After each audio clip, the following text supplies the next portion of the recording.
Welcome to the Douglas Murray channel.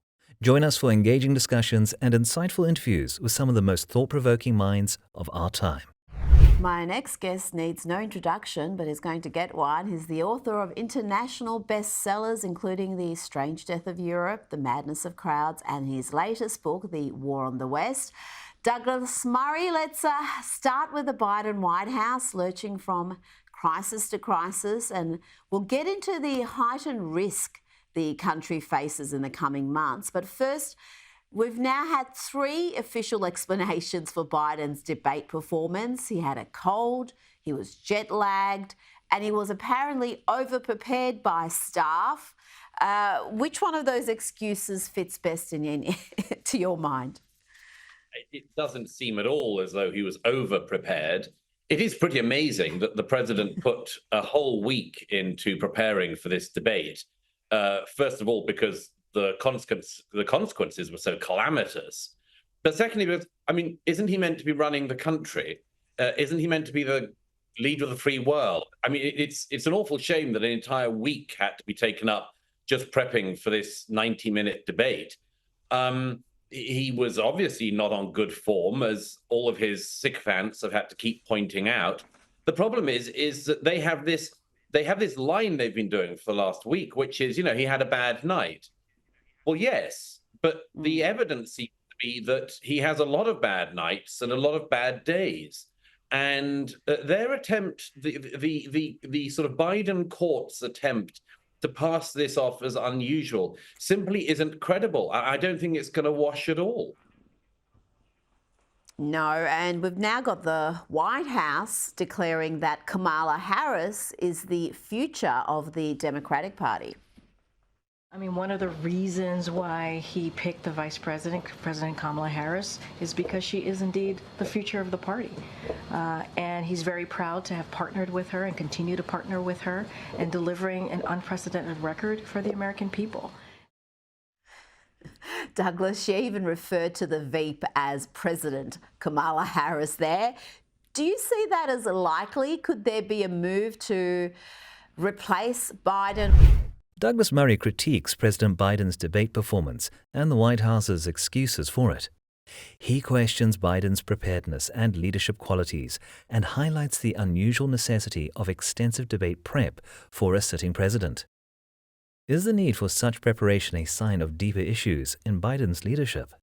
With Kamala now, or go to the election with her as the candidate? Here's the thing. Biden himself and Dr. Jill Biden, his wife, are clearly digging in.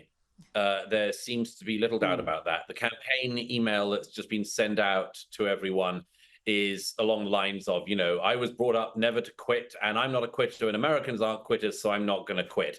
And when you're on the ground, you pull yourself up, you dust yourself off, and you get out into the ring again. This is fanciful stuff. Let me put it this way. Does anyone really believe that 3 years from now, Joe Biden is going to be in the Oval Office, is going to be able to be there, is going to be functioning as the US president? I really don't think anyone does. So at the moment, you're right. The White House press secretary and others have sort of started to mention Kamala Harris, but they do so, of course, knowing that her approval ratings are even worse than Joe Biden's, much worse than Joe Biden's. Her likability is through down the toilet. And, this is a very interesting, it's not just about these personalities, it's also about the way in which politics is done now in America. It's not rude. It is simply the fact that Kamala was a diversity hire, because Joe Biden said he wanted a black woman as his running mate. That means that instead of being able to choose from all of the talent in America, he could only choose from the talent within 7% of the population in America. And, as I always say, if you live by DEI, you'll die by DEI. Because now they have this hugely unpopular figure, the vice president, who has no meaningful achievements to her name in her years in office. Everything she's been tasked with, like the border, has not got better under her management, far from it. And here you have this person who they now cannot pass over because of their own rules that they have invented and decided to play by. So I mean, it's not my concern, as it were, to advise the Democrat Party, but I would just say, it's clear that Joe's not going to make it. It's clear that Kamala would lose to anyone. What are they going to do? If they're going to do a switch out, they're going to have to do it soon, because there's going to be somebody, whether it's Kamala, Gavin Newsom, whoever, they are going to have to introduce this person to the public very, very fast. And they don't have a day to lose, in my view. Well, meanwhile, we've got much of the media who feigned shock at Biden. Murray discusses the potential for Kamala Harris to replace Biden, pointing out her low approval ratings and lack of significant achievements. He also criticizes the limitations of diversity-focused hiring practices in politics. Does prioritizing diversity over capability hinder effective political leadership? Douglas, how much culpability does the media have for hiding President Biden's, I would say, fairly obvious cognitive decline? It's extraordinary, Rita. I watched the debate last Thursday night, and I watched the aftermath of the debate, the roundup and analysis on CNN and MSNBC. What struck me about CNN in particular was absolutely everybody in the studio was talking suddenly as, well, anyone at Fox has for the last few years, anyone at the New York Post has for the last few years, for which they've all been castigated. It was so strange seeing these CNN pundits suddenly switch as if they'd learned something in the previous 90 minutes that had previously been a mystery to them, a completely hidden secret, a hidden fact. How can they hold their heads up and still behave like this? These were all people who knew and could see everything you and I could know and see, but they decided not to observe it, and in actual fact to kick over the traces and to attack anyone who did observe it. And here they are, with the candidate that they want to use to get Donald Trump away from the White House. And they're only now realizing that their candidate has flaws. I mean, it starts to make you wonder how serious they actually are. And, when they do all this kind of Donald Trump is an existential threat to democracy sort of thing, you think, well, if you really thought that, would you really be running Joe Biden against that man? Wouldn't you have done everything you could to get the most talented team of upcoming, likable, capable young Democrats or middle-aged Democrats? It doesn't matter. But they didn't.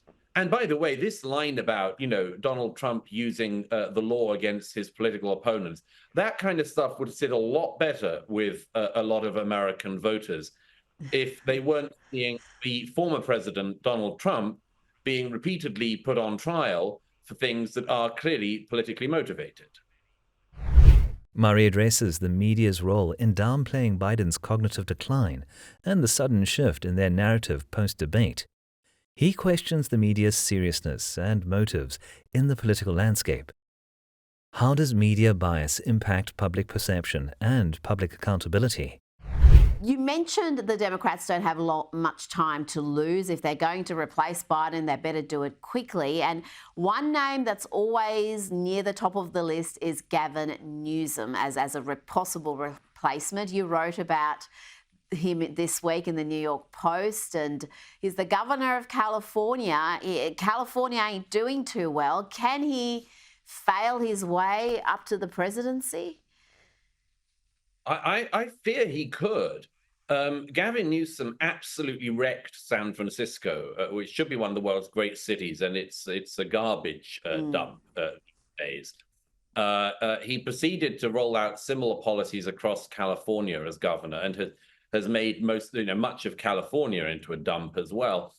He talks all the time about the latest stuff about equity and equality and all that sort of thing, and he presides over one of the most extraordinarily unequal states. He's just sent his own daughter to a $60,000 a year private school, and maybe it's because among her own peer group in the state schools in California, you have kids with like 30% literacy and 34% numeracy skills. Now that's just a shameful record. He has no record to run on, but he does have, sadly, the sort of, well, look, a lot of people fall for this. People say he looks presidential. He looks the part. He has good hair. I mean, as we discussed last week, Justin Trudeau has good hair. Doesn't mean he could run Canada. It's the same with Newsom. I do fear that he could fool a certain amount of people.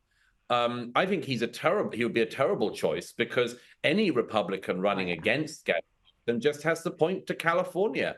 And Ron DeSantis, when he debated Newsom earlier in the year, pointed out all of the things that can be pointed out against Newsom's record. But we'll see. I mean, he's definitely one of the candidates that the Dems are playing footsie with at the moment in their desperate attempt to ease out Biden. Murray examines Gavin Newsom's potential candidacy and criticizes his governance in California. He highlights the discrepancy between Newsom's appearance and his track record. Can a political image overshadow their actual performance in the eyes of the voters? Well, California is such a strange place, because it's so blessed. It's got everything going for it. And like you said, it is a mess. There's so much crime, the gap between rich and poor, the failures in education. We could talk about it all day. Now, what I worry about most with what we saw from the president is the weakness that the Biden administration exudes, and what that means for America, what that means for the world. Particularly when you look at the West's enemies, we are in a period of heightened vulnerability with the likes of Iran, Russia, China, knowing there's a few more months of this chaos in the White House. How do you see that? Because we do have conflict around the world, and you made the point recently that if America was more respected, if the Biden White House was feared, we possibly wouldn't have American hostages still in Gaza, or have a Wall Street Journal journalist in a prison in Russia. Oh, that's absolutely right, Rita. I'm amazed that there isn't more outrage, really, in America, that an American reporter can be snatched in Moscow and held hostage, that still more than 100 Israelis are hostage in Gaza, including 5 or 6 Americans. I can't understand. I mean, the Thai government got their hostages out from Gaza through some weird deal. Seems that Hamas feared the Thai government or their connections more than they fear the US of A. I think this is, by the way, I think this is a very, very important thing for Donald Trump to run on. Which is that there's a situation that has emerged much like 79-80 with the Carter-Reagan election flip. Because if you remember, the Iranian hostage situation of American hostages in Iran was a drumbeat in the election process. And Reagan really soared in those days as he made it clear that if he got into office, the hostages would be released. And lo and behold, Carter was chucked out, Reagan came in, and the hostages were released.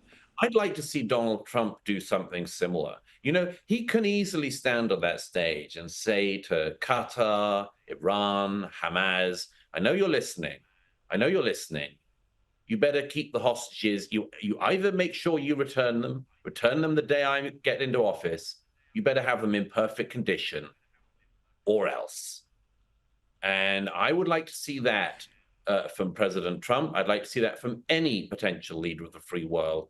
And I think it's shocking that Biden and his administration has spent so little energy on this. And clearly, one of the reasons is that the president himself has no energy. Murray expresses concern about America's perceived weakness under Biden's administration, emphasizing the global repercussions. He parallels the 1979-1980 hostage crisis and suggests a strong stance for future leadership. How does the strength of American leadership affect international stability and respect? Thank you for watching. We hope you found this conversation with Douglas Murray insightful and thought-provoking. Remember to like, share, and subscribe for more engaging discussions. Let us know your thoughts in the comments below, and stay tuned for our next episode.